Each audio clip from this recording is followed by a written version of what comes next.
સ્વામિનારાયણ હરે.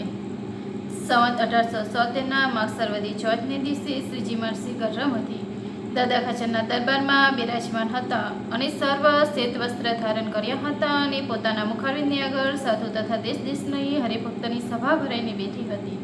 પછી શ્રીજી મહારાજે એમ વાર્તા કરી છે, જે ભગવાનના ભક્તની અસંતનો વિવેક હોય તે તો જે અવગુણ પોતામાં હોય તેને જાણી ને વિચારીને તેનો ત્યાગ કરી દે, અને સંતમાં અથવા કોઈ સત્સંગીમાં કોઈ અવગુણ પોતાને ભાસતો હોય તો તેનો ત્યાગ કરીને તેના જે ગુણ તેનું જ ગ્રહણ કરે, અને પરમેશ્વરને વિશે તો તેને કોઈ અવગુણ પાસે જ નહીં.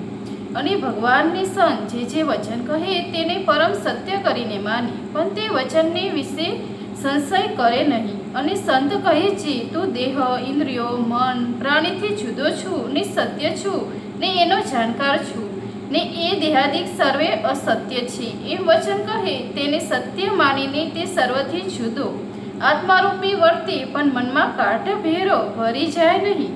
અને જેને કરીને પોતાનું બંધન થાય ને પોતાના એકાંતિક ધર્મમાં ખોટિયા આવે એવા જે પદાર્થ તથા કુસંગ તેને ઓળખી રાખે અને તેથી સેટો જ રહે, તેના બંધનમાં આવે જ નહીં. અને સૌરો વિચાર હોય તેને ગ્રહણ કરે અને અવરો વિચાર હોય તેનો ત્યાગ કરે.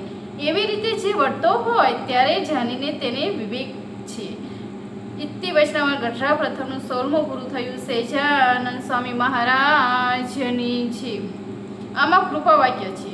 તેમાં જે પોતાના અવગુણનો ત્યાગ કરીને અમારો તથા અમારા ભક્તોનો ગુણ ગ્રહણ કરે અને અમારા તથા અમારા સંતના વચનમાં વર્તે ને આત્મારૂપી વર્તે ને બંધનકારી પદાર્થ તથા કુસંગથી સેટે રહે ને સવરા વિચારનો ગ્રહણ કરે એ વિવેકી છે એમ શ્રીજી મહારાજે કહ્યું. પહેલો પ્રશ્ન, આમાં સંતમાં અને સત્સંગમાં અવગુણ ભાસે તો પણ ન લેવો એમ કહ્યું. મોટા વર્તમાન ચૂકી તો અવગુણ લેવો એમ કહ્યું, તે કેમ સમજવું? તો તેનો ઉત્તર, જે દોષના પ્રાશ્ચિત કરવામાં કહ્યા છે તે મહેલો દોષ હોય તેનો અવગુણ લે તે અવગુણ લીધા ન કહેવાય, પણ જેને પ્રાશ્ચિત ન કર્યું પડે એવો સ્વભાવ અલ્પ દોષ દેખાય તેનો અવગુણ ન લેવો એમ કહ્યું છે. બીજો પ્રશ્ન, સંતનું વચન સત્ય માનવાનું કહ્યું, તેમાં કોઈ સંશય કરવા જેવો હશે કે કેમ? તો ઉત્તર, એનો ખુલાસો આમાં જ કરેલો છે. જે દેહાદિકને અસત્ય કહે છે ને આત્માને સત્ય કહે છે એમાં સંશય ન કરવો, અને પોતાના ઈષ્ટદેવની તથા મંદિરની સેવા બતાવે તે શ્રીજી મહારાજની આજ્ઞા પ્રમાણે શક્તિ અનુસારે હેત સહિત કરવી, પણ શ્રદ્ધાથી અધિક વચન માનવું નહીં. અને માંદાને ખાવા પીવાનું તથા યોગ્ય ઔષધ માર તો શ્રદ્ધા પ્રમાણે આપવું, પણ રોકડા પૈસા ન આપવા.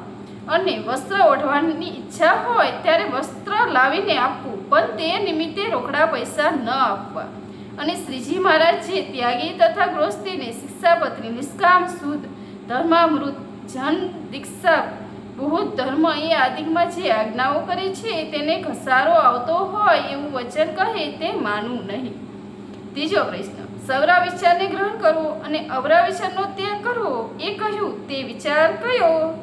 પછી શ્રીજી મહારાજે આજ્ઞા વિરુદ્ધ સંકલ્પ થાય તે અવરો વિચારનો ત્યાગ કર્યો, અને પંચ વિષયનો અભાવ કરવો, તપ કરવું, ત્યાગ કરવું, ધર્મ પાળવો, ભક્તિ કરવી તથા ધ્યાન ભજન કરવું તે સંબંધી જે સંકલ્પ થાય તે સર્વ વિચારનું ગ્રહણ કરવું.